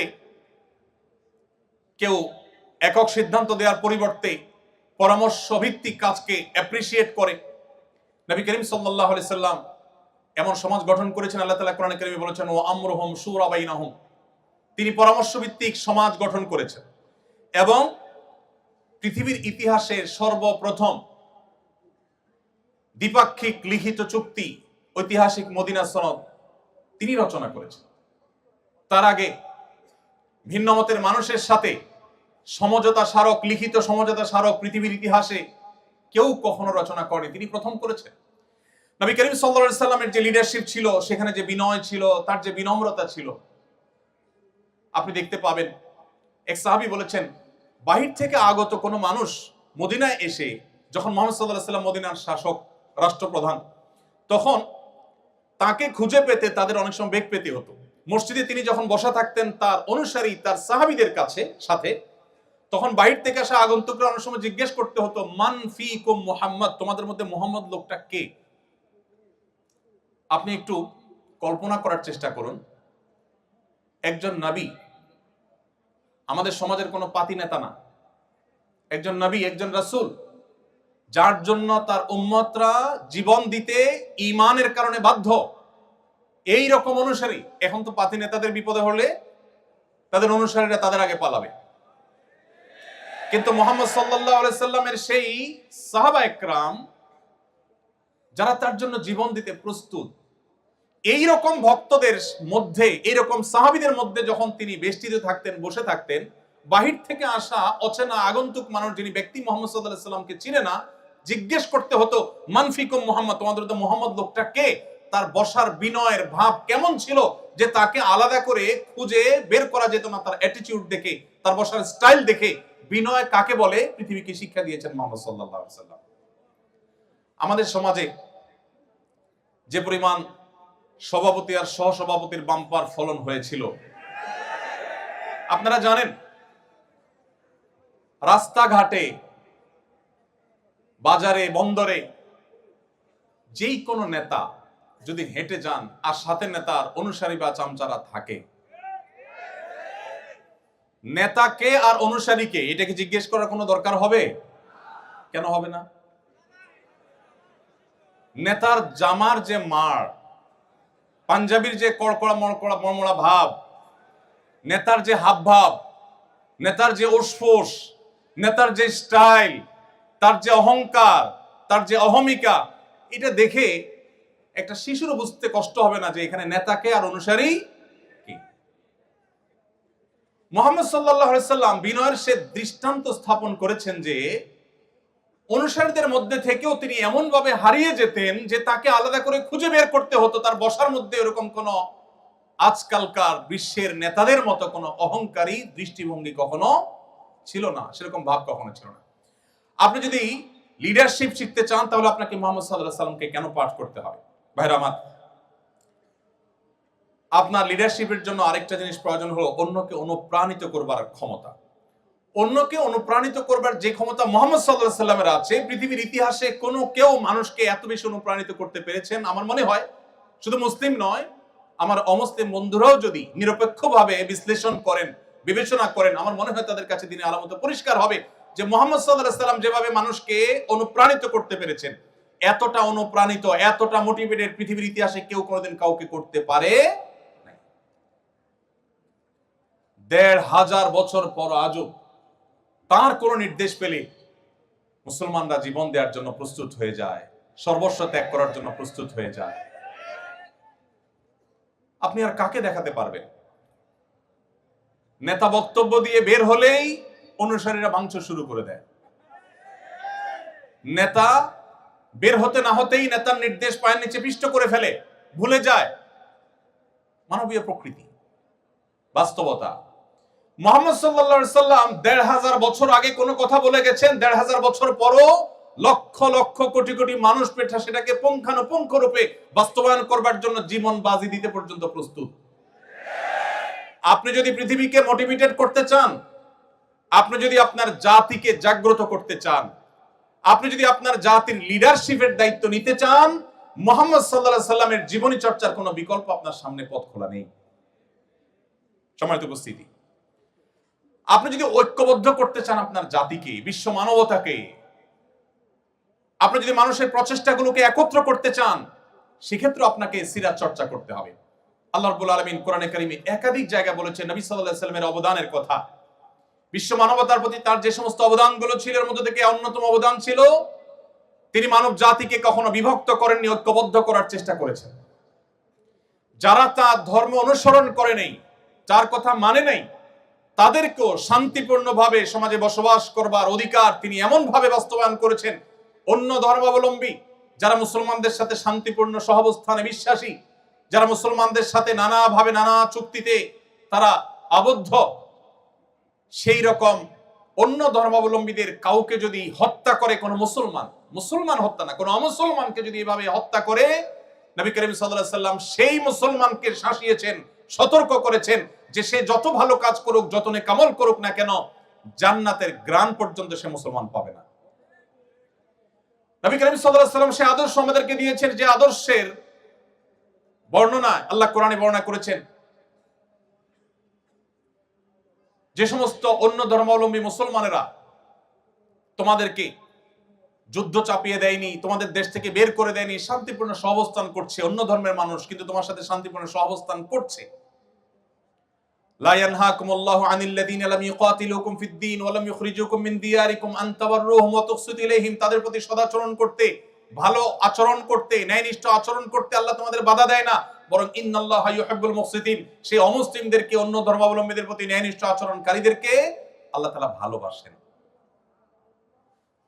আজ সংখ্যালঘুদের অধিকারের কথা শুনবেন, যারা আমাদের সকাল বিকালে সবকটা দেয় যে সংখ্যালঘুদের ব্যাপারে আমাদের দায়িত্বশীল হতে হবে, তাদের দেশগুলোতে আপনি দেখবেন সংখ্যালঘুরা সবচেয়ে বেশি নির্যাতিত। মুসলমানরা সব যে একেবারে পবিত্র দুধের দোয়া বা সবাই যে বলে উঠবে আমি তা বলছি না, কিন্তু ইসলাম সেই ধর্ম, যেই ধর্ম অন্য ধর্মাবলম্বী বা ভিন্ন মতের মানুষদেরও বেঁচে থাকা শুধু নয়, সম্মানজনকভাবে বেঁচে থাকা, তাদের অধিকার ব্যাপারে আমাদেরকে সতর্ক করেছে। এই জন্য আপনি দেখবেন মুহাম্মদ সাল্লাল্লাহু আলাইহি সাল্লামের শুধু আচরণের কারণে অজস্র অমুসলিমেরা ইসলামের ছায়া তুলে এসেছে। ভাইরা আমার, আপনি যদি আপনার জাতিকে ঐক্যবদ্ধ করতে চান, আমি আপনাকে অনুরোধ করব আপনি আউস এবং খাজরাজের ঐক্যবদ্ধ হওয়ার ইতিহাসটা কোরআন থেকে একটু পড়ে নেবেন। আল্লাহ রাব্বুল আলামিন কোরআনে সেটি উল্লেখ করেছেন যে আউস এবং খাজরাজ দুটি গোত্র মদিনার, তারা পরস্পরের মধ্যে যুদ্ধে লিপ্ত ছিল যুগ যুগ ধরে। বাবা মারা যাওয়ার সময় ছেলেকে ওসিয়ত করতো, বাপ আমার প্রতিপক্ষের সাথে যুদ্ধ শেষ করে যেতে পারলাম না, সমরে শেষ করে যেতে পারলাম না, ওসিয়ত করে যাচ্ছি যুদ্ধটা তুই চালায় যাস। এই ছিল তাদের অতীত, এই ছিল তাদের ইতিহাস। মুহাম্মদ সাল্লাল্লাহু আলাইহি সাল্লামের সান্নিধ্যের সৌরভে যুগ বা বছরের প্রয়োজন হয়নি, তার সান্নিধ্যের সৌরভ এতটা আকর্ষণ করত, এতটা স্পর্শ করত, এতটা মোটিভেটেড করত যে মুহূর্তের মধ্যে ঈমান আনার পর তারা এতটাই পরিবর্তিত হলো যে একই প্লেটে, একই দস্তরখানে বসে তারা খাবার খাচ্ছিলেন। একজনের জীবন রক্ষা করার জন্য আরেকজন জীবন দিতে তারা কার্পণ্য করেননি। আল্লাহ তাআলা কোরআনে কারিমে সেটিকে বিভিন্ন জায়গায় উল্লেখ করেছেন। এজন্য আপনি যদি জাতিকে, বিশ্ব মানবতাকে ঐক্যবদ্ধ করার কাজ করতে চান, আপনি যে কোনো সেক্টরে ঐক্য এবং সম্প্রীতির বন্ধন তৈরি করতে চান, মুহাম্মদ সাল্লাল্লাহু আলাইহি সাল্লামকে আপনাকে চর্চা করতে হবে। আপনি দেখতে পাবেন সেই মক্কা থেকে আসা, হিজরত করে আসা মুহাজির সাহাবীরা কিভাবে মদিনার সাহাবীদের কাছে আপন হয়ে গেছে। তারা যখন এসেছেন মদিনায়, মদিনার সাহাবীরা বললেন যে আমাদের ব্যবসার অর্ধেক দিয়ে দিচ্ছি আপনাদেরকে। কেউ বা ব্যবসার অর্ধেক অফার করলেন, কারণ একাধিক স্ত্রী আছে, তিনি বলেছেন যে ঠিক আছে আমার একজন স্ত্রী, আমি তাকে ডিভোর্স দিয়ে দিচ্ছি, আপনার স্ত্রী রেখে এসেছেন, সংসার, আপনার জীবন সবকিছু বিপন্ন প্রায়, আপনাকে আমি আমার ভাই হিসেবে এই সুযোগ দিচ্ছি যে আমার ডিভোর্স হয় স্ত্রীর সাথে আপনি বিবাহ বন্ধনে আবদ্ধ হতে পারেন, বিবাহ আপনি করতে পারেন, ব্যবসার অংশ নিতে পারেন, ইত্যাদি ইত্যাদি। মক্কা থেকে আসা সাহাবীরা বলেছেন তাদের সাথে কিছু নেই, সব সহায় সম্পদ রেখে আসতে হয়েছে। পৃথিবীতে আজও তো বহু শরণার্থী শিবির পৃথিবীর দেশে দেশে আছে। মুহাজিররা যে শরণার্থী হয়ে বা মুহাজির হয়ে মক্কা থেকে মদিনা এসেছেন, মুহাম্মদ সাল্লাল্লাহু আলাইহি সাল্লামের নেতৃত্ব, তার সিরাত এর সৌরভ সান্নিধ্য তাদেরকে কি করেছে? তারা যখন অফার পেয়েছেন মক্কাবাসী তাদেরকে তাদের সম্পদের অর্ধেক দিয়ে দিতে চেয়েছেন মদিনাবাসী, তখন তারা বললেন না, সম্পদের অর্ধেক দেওয়ার প্রয়োজন নাই, আপনারা আমাদেরকে বাজার দেখিয়ে দিন, আপনাদের বাজারে গিয়ে আমরা পরিশ্রম করব, ব্যবসা বাণিজ্য করব, কেনা বেচা করব, এই দেশের অর্থনীতিতে আমরা অবদান রাখবো, অর্থনীতির চাকাকে আমরা সচল করব, আমরা আপনাদের বোঝা হতে চাই না, আমরা এখানে এসে আপনাদের অর্থনীতিতে ভূমিকা রাখতে চাই। তারা রেখেছেন, প্রতিষ্ঠিত হয়েছেন, মদিনাকে সমৃদ্ধ করেছেন, সবচেয়ে বেশি সমৃদ্ধ করেছেন মুহাম্মদ সাল্লাল্লাহু আলাইহি সাল্লামের নেতৃত্বে। ভাইরা আমার, এভাবে আপনি যদি অর্থনৈতিক মুক্তির কথা বলেন, অর্থনৈতিক মুক্তি আমাদের এই দেশের জন্য খুব বেশি গুরুত্বপূর্ণ। ভাইরা আমার, আপনারা জানেন আমাদের একটা কালভার, একটা ব্রিজ, এটা করতে হলে বিদেশের দিকে তাকাইতে হয়। তারা আমাদেরকে কিছু টাকা পয়সা দেয়, লোন দেয়, আল্লাহর হস্তে না, লোন দেওয়ার পর সাথে 10টা-20টা শর্ত দিয়ে দেয়। লোন দেয় ব্রিজ করার জন্য, শর্ত দেয় আমার পাঠ্য বইয়ে আমার ছেলে মেয়েকে কি পড়াতে হবে সে বিষয়ে। লোন দেয় তারা আমাদের অবকাঠামো উন্নয়নের জন্য, শর্ত দেয় এদেশের মুসলিম, হিন্দু, খ্রিস্টান, বৌদ্ধ সকল ধর্মের মানুষের ধর্মীয় মূল্যবোধ পরিপন্থী বিষয়কে সমাজে পুশ করাবার জন্য। ভাইরা আমার, এই সুযোগ তারা এই জন্য পায় যে আমরা অন্য অনেক দিক থেকে বাহ্যিক মুক্তি লাভ করলে অর্থনৈতিক মুক্তি আমাদের হয়নি। আপনি যদি অর্থনৈতিক মুক্তি লাভ করতে চান, কিভাবে? খালি হাতে মক্কা থেকে আসা হাজার হাজার অগণিত মুহাজির সাহাবীদের কিভাবে সমৃদ্ধ করেছেন নবী সাল্লাল্লাহু আলাইহি ওয়াসাল্লামের বলিষ্ঠ নেতৃত্ব, তার প্ল্যান, কিভাবে মদিনার সমাজকে প্রতিষ্ঠিত করতে ভূমিকা রেখেছেন, আপনার তাকে অনুসরণ করতে হবে। মুহাম্মদ সাল্লাল্লাহু আলাইহি সাল্লাম মুহাজির এবং আনসারদের মধ্যে যে ভ্রাতৃত্বের বন্ধন তৈরি করেছেন, তার একটি ঘটনা বলে আমি শেষের দিকে যাব।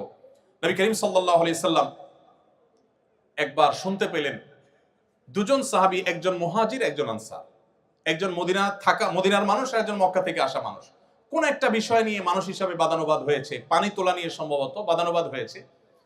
তো একজন তার স্বজাতিকে ডেকে বলেছেন, হে আমার স্বজাতি ভাইয়েরা, ধরুন মুহাজির ভাইয়েরা, তোমরা কোথায় আছো, আসো, আমার সাথে এর গন্ডগোল লাগছে। অনেক সময় লাগে না এরকম যে এলাকা ধরে টান দেয় মানুষ? নবী করিম সাল্লাল্লাহু আলাইহি সাল্লাম এই ডাক শুনে অত্যন্ত রাগান্বিত হয়ে গেলেন। তিনি সহজে যেন তেন ভাবে রাখতেন না, তিনি রেগে গেলেন। এখন রাগান্বিত হয়ে তিনি তার স্বভাব সুলভ ভঙ্গিতে তিনি বললেন, দাউহা মালি আরা দাওয়াল জাহিলিয়া, ইসলাম পূর্ব জাহিলি বর্বর যুগের আরবদের যে গোত্রপ্রীতি, গোত্রভক্তি তাদেরকে অন্ধত্ব নিয়ে যেত এবং মারামারি কাটাকাটিতে লিপ্ত করত, সেই ডাক আমি কেন শুনতে পেলাম? দাউহা ফাইন্নাহা মুনতিনা, তোমরা এই বিভেদের ডাক, বিচ্ছেদের ডাক, এটা পরিহার করো, এটা দুর্গন্ধযুক্ত, ঐক্যবদ্ধ থাকো। এরকম গোত্রভিত্তিক ডাক এবং অ্যাসোসিয়েশন করে পরস্পরের বিরুদ্ধে লেগে যাওয়া, নবী সাল্লাল্লাহু আলাইহি সাল্লাম সেটাকে অত্যন্ত চমৎকারভাবে দমন করেছেন এবং সম্প্রীতির যে উজ্জ্বল উদাহরণ তিনি স্থাপন করেছেন, পৃথিবীর ইতিহাস সেটি করে দেখাতে পারবে না। আপনি সাহাবীদের ইতিহাস যদি পড়েন, কিভাবে আউস খাজরাজ সহ আরো বহু আপনার বিবাদমান এবং মত পার্থক্যে থাকা জাতিগুলো কিভাবে ঐক্যবদ্ধ হয়েছে একটা প্রাচীরের মতো, মুহাম্মদ সাল্লাল্লাহু আলাইহি ওয়াসাল্লামের সিরাত আপনি চর্চা করলে দেখতে পাবেন। সমস্ত সম্প্রদায়ের মধ্যে কিভাবে ন্যায্যতা প্রতিষ্ঠা করতে হয়, খোদ ইহুদিদের সাথে চুক্তি করার পর তাদের প্রতি যেন কোনো অবিচার না হয়, তাদের প্রতি যেন কোনো জুলুম না হয়, তার সর্বোচ্চ চেষ্টা তিনি করেছেন এবং সফল তিনি হয়েছেন।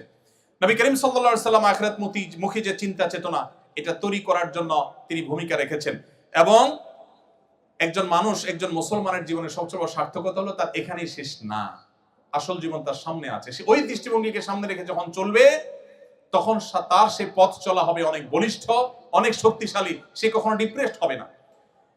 কেন আখিরাতের বিশ্বাসটা যৌক্তিক? বিজ্ঞানের উৎকর্ষের এই যুগে আমাদের অনেকেরই মনে প্রশ্ন জাগে, আমরা মারা যাওয়ার পর আবার আল্লাহ তাআলা সৃষ্টি করবেন, আমাদের বিচার হবে, জান্নাত হবে বা জাহান্নাম হবে। কেন এটা অপরিহার্য? এটা এই জন্য অপরিহার্য, একজন মানুষের জীবনে যদি দুনিয়ায় সব শেষ হয়ে যায়, তাহলে তার জীবনের যৌক্তিক পরিসমাপ্তি কখনোই সম্ভবপর হবে না। কেন হবে না?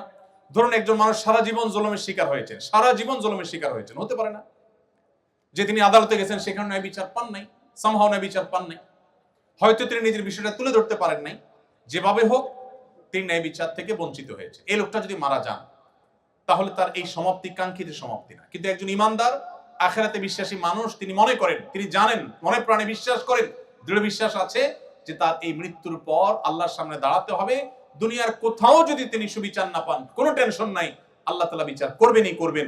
দুনিয়ার সব জায়গায় যদি ঠকে যান, তার টেনশনের কোনো কারণ নাই, তিনি সবকিছু সহ বুঝে পাবেন। দুনিয়ার সব জায়গায় তো নিগৃহীত থাকেন, আল্লাহর কাছে তিনি নিগৃহীত হবেন না। এই যে আখিরাতের প্রতি বিশ্বাসের যৌক্তিকতা, প্রয়োজনীয়তা, এটা মানুষের জীবনের যৌক্তিক পরিসমাপ্তি, পরিসমাপ্তি এবং এন্ডিং দিকে মানুষকে নিয়ে যায়। মুহাম্মদ সাল্লাল্লাহু আলাইহি ওয়াসাল্লামের সিরাত পাঠ করলে আপনি সেই যাত্রা এবং সেদিকে আপনি যেতে পারবেন।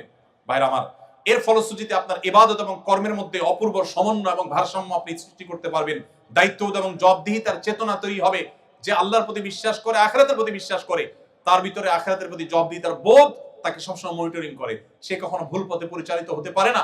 আমরা নামধারী মুসলমান যারা আখিরাতের প্রতি বিশ্বাস দুর্বল, আমরা হয়তো একদিকে মুসলমান দাবি করছি, আবার অন্যায় অনাচারে লিপ্ত হচ্ছি। সত্যিকারের মুসলমান এবং আখিরাতে বিশ্বাসী হলে সে কখনো কখনো সে নিজের বিশ্বাসের পরিপন্থী কাজ করতে পারে না। এই জন্য নবী সাল্লাল্লাহু আলাইহি ওয়াসাল্লাম সিরাত এটা কেন আমাদের জন্য আজ গুরুত্বপূর্ণ? কারণ সেটি আমাদের জীবনে জবাবদিহিতার চেতনাকে তৈরি করবে। আল্লাহর নিকট দাঁড়াতে হবে, জবাবদিহি করতে হবে। এই চেতনা যদি আমাদের মধ্যে জাগ্রত হয়, তাহলে পৃথিবীর কোনো মনিটরিং সিস্টেমের প্রয়োজন হবে না। প্রত্যেকটা মানুষ নিজেকে নিজে মনিটর করবেন। এবং হাজার উদাহরণ আছে যে আল্লাহর ভয়ে ভীত সন্ত্রস্ত হয়ে আল্লাহর সামনে দাঁড়াবার ভয়ে বহু অন্যায় কাজ মানুষ পরিহার করেছেন। মুসলমানদের মধ্যে কম বেশি আমরা এরকম বহু দৃষ্টান্ত আমরা খুঁজে পাবো। আমি উপসংহারে চলে আসি, রাত অনেক হয়েছে। নবী করিম সাল্লাল্লাহু আলাইহি সাল্লামের সিরাত এটা আমাদের চর্চা করতে হবে, পাঠ করতে হবে। এমনকি যদি আমার কোন অন্য ধর্মাবলম্বী বন্ধু থাকেন, তিনিও সত্যানুসন্ধানী হলে কিভাবে একজন মানুষ এত অল্প সময়ে তার মিশনকে সাকসেস করে গেছে, এত বাধা মাথায় নিয়ে এসে সবচেয়ে দ্রুততার সাথে সাফল্যের শেখরে পৌঁছেছেন কিভাবে, তার সম্পর্কে জানার কৌতূহল একজন মানুষ হিসেবে আপনার মধ্যে জাগা উচিত। আর মুসলমান হিসেবে, নবী সাল্লাল্লাহু আলাইহি ওয়াসাল্লামের উম্মত হিসেবে আমাদের মধ্যে জাগা আরো বেশি কর্তব্য এবং গুরুত্বপূর্ণ। এজন্য আমি আজকের এই সেমিনারে আপনাদের প্রতি উদাত্ত আহ্বান রাখতে চাই। নবী করিম সাল্লাল্লাহু আলাইহি ওয়াসাল্লামের সিরাত, তার জীবন চরিত শুরু থেকে শেষ পর্যন্ত, তার পৃথিবীতে আবির্ভাবের আগের বিশ্ব পরিস্থিতি থেকে নিয়ে পৃথিবীকে তিনি যেই জায়গায় রেখে গেছেন, এই পুরো সময়টুকুকে পাঠ বরং পুনর্পাঠ, বারবার পাঠ করার জন্য আমি উদাত্ত আহ্বান আপনাদেরকে রাখতে চাই। আত্মশুদ্ধি, উন্নত চরিত্র গঠন, সুন্দর সমাজ গঠন, আমাদের সার্বিক মুক্তি এবং আমাদের সার্বিক সাফল্যের জন্য সিরাত চর্চার কোনো বিকল্প পথ আমাদের সামনে খোলা নেই। আজও পৃথিবীতে যত মানুষ ইসলামের ছায়াতলে আসেন, তারা নবী করিম সাল্লাল্লাহু আলাইহি ওয়াসাল্লামের সিরাত পাঠ করে মুগ্ধ হয়ে অথবা কোরআন পাঠ করে মুগ্ধ হয়ে তারা ইসলামের পথে আসেন। নবী করিম সাল্লাল্লাহু আলাইহি ওয়াসাল্লামের জীবদ্দশায়ও যারা ইসলামের ছায়াতলে এসেছেন, আপনি তাদের জীবনী চর্চা করলে দেখবেন যে এক একজন নবী সাল্লাল্লাহু আলাইহি ওয়াসাল্লামের চরিত্র মাধুর্য দেখে, তার জীবন ইতিহাসে মুগ্ধ হয়ে তারা ইসলামের ছায়াতলে এসেছেন। অতএব সিরাত চর্চা করার জন্য আপনাদেরকে আমি উদাত্ত আহ্বান করতে চাই। সিরাত চর্চার জন্য বছরে বা কালে ভদ্রে একটি বা দুটি সিরাত সেমিনার আয়োজন করা যথেষ্ট নয়। কমপক্ষে 3টি সিরাত গ্রন্থ আমি আপনাকে অনুরোধ করব আপনি কিনবেন এবং এটিকে পড়বেন, শুরু থেকে শেষ পর্যন্ত পড়বেন। সম্ভব হলে পাঠচক্র, গ্রুপ স্টাডি করবেন এবং পরিবারের সদস্যদেরকে নিয়ে যদি পাঠ করতে পারেন সেটি আরো ভালো।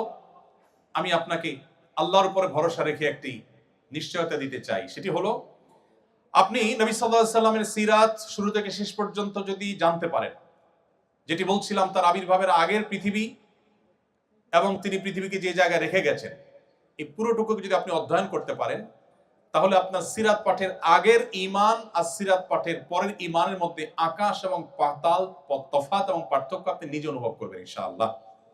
আমি সেজন্য আপনাদেরকে আল্লাহ তাআলার যে নির্দেশনা, যেটি দিয়ে আমি শুরু করেছিলাম, সেটি বলে আমি শেষ করতে চাই। আল্লাহ রাব্বুল আলামিন বলেছেন, লাকাদ কানা লাকুম ফি রাসূলিল্লাহি উসওয়াতুন হাসানা, তোমাদের জন্য আল্লাহর রাসূলের জীবনীতে রয়েছে সর্বোত্তম অনুপম আদর্শ, তুলনাহীন আদর্শ, যার কোনো তুলনা কারোর সাথে চলে না, সেটি রয়েছে মুহাম্মদ সাল্লাল্লাহু আলাইহি সাল্লামের জীবনীতে। আল্লাহ তাআলা শুধু আমাদেরকে কোরআন দেননি, তিনি কোরআন ব্যাখ্যা করবার জন্য, বিশ্লেষণ করবার জন্য রাসূল দিয়েছেন। তিনি চাইলে জিবরিলকে দিয়ে কাবার ছাদে আসমান থেকে কোরআন পাঠিয়ে দিতে পারতেন অলৌকিকভাবে। মক্কার মুশরিকদের বুঝতে সুবিধা হতো যে আল্লাহর তরফ থেকে অলৌকিকভাবে এসেছে। তিনি তার রাসূল সাল্লাল্লাহু আলাইহি সাল্লামকে দিয়ে আমাদেরকে কোরআনের নির্দেশগুলোর বাস্তব উদাহরণ আমাদের সামনে স্থাপন করেছেন। সর্বশেষ একটি দৃষ্টান্ত দিয়ে আমি শেষ করছি, সেটি হলো ডক্টর খন্দকার আব্দুল্লাহ জাহাঙ্গীর রাহমাহুল্লাহর নাম আপনারা শুনেছেন, ইসলামী বিশ্ববিদ্যালয়ের কুষ্টিয়ার প্রফেসর ছিলেন। স্যার একটি উপমা দিতেন অত্যন্ত চমৎকার। স্যার বলতেন, আমরা যে ফোন ব্যবহার করি, এই মোবাইলগুলো সাধারণত দুই প্রকার। কিছু আছে যেগুলো আমরা বাটন ফোন বলি, যেগুলোতে নেট ইউজ করা যায় না, ক্যামেরা থাকে না, ইত্যাদি ইত্যাদি। এই বাটন ফোন। আরেকটা হলো স্মার্টফোন। স্যার বলতেন, আল্লাহ রাব্বুল আলামিন মানুষকে সৃষ্টি করেছেন স্মার্টফোনের মতো করে, আর অন্য যত প্রাণী আছে সব প্রাণীকে সৃষ্টি করেছেন বাটন ফোনের মতো করে। বাটন ফোনের মধ্যে যেই ক্যালকুলেটর দেওয়া আছে ওইটা পরিবর্তন করা যায় না।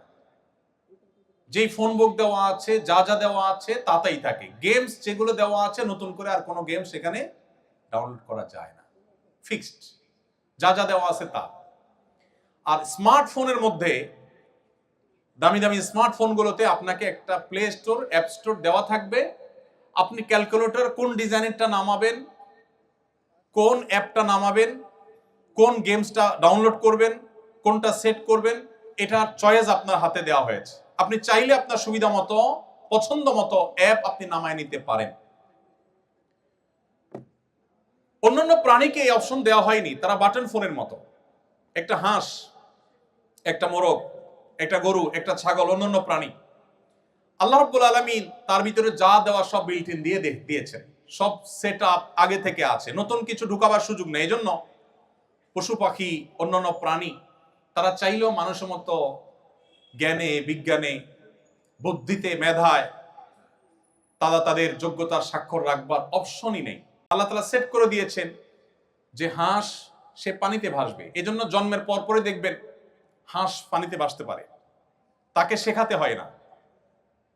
মানুষের সন্তানকে হাঁটা শেখাতে হয়, পশু পাখিকে হাঁটা শেখাতে হয় না। তাকে যে জন্য সৃষ্টি করা হয়েছে, ওই যে বাটন ফোনের মতো সবকিছু বিল্ট ইন দেওয়া আছে, অটোমেটিক ওইটা থাকবে, কাজ করবে, নতুন কিছু সেখানে ঢুকবে না।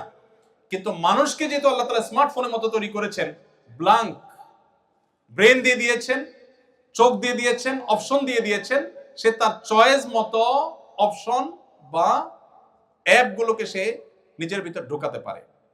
কেন মুহাম্মদ সাল্লাল্লাহু আলাইহি সাল্লামের জীবনী চর্চা প্রয়োজন? কারণ আল্লাহ তাআলা আমাদেরকে স্মার্টফোনের মতো তৈরি করেছেন। সো আমরা যদি ভালো কিছু আমাদের ভিতরে ধারণ করি, তাহলে তার রিফ্লেক্ট আমাদের জীবনে পড়বে। আমরা যদি ভুল কিছু ধারণ করি, তার রিফ্লেক্ট আমাদের মধ্যে পড়বে।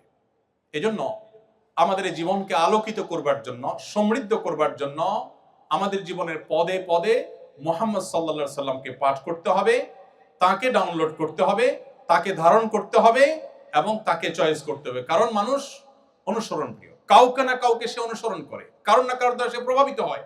আপনি যদি সর্বশ্রেষ্ঠটাকে ডাউনলোড করেন, আপনার ভেতরে ধারণ করেন, তাহলে আপনার জীবন আলোকিত হবে, সুন্দর হবে, সমৃদ্ধ হবে।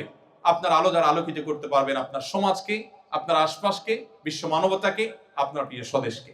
আল্লাহ রাব্বুল আলামিন আমাদের সবাইকে সিরাতে রাসূলের আলো দ্বারা আলোকিত হওয়ার তৌফিক দান করুন।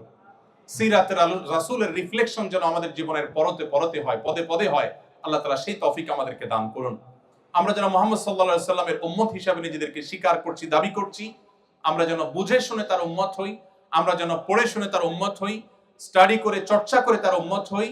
তার উম্মত হওয়ার এই গৌরব যেন সত্যিকারের গৌরবের পরিণত হয়, সেজন্য প্রয়োজনীয় পদক্ষেপ গ্রহণ করা, আমাদের জীবনের প্রত্যেকটা ক্ষেত্রে সিরাতকে জানা এবং আমাদের জীবনে, আমাদের সমাজে, আমাদের পরিবারে, রাষ্ট্রে সর্বত্র যেন এস্টাবলিশ করার তৌফিক আল্লাহ তাআলা দান করেন।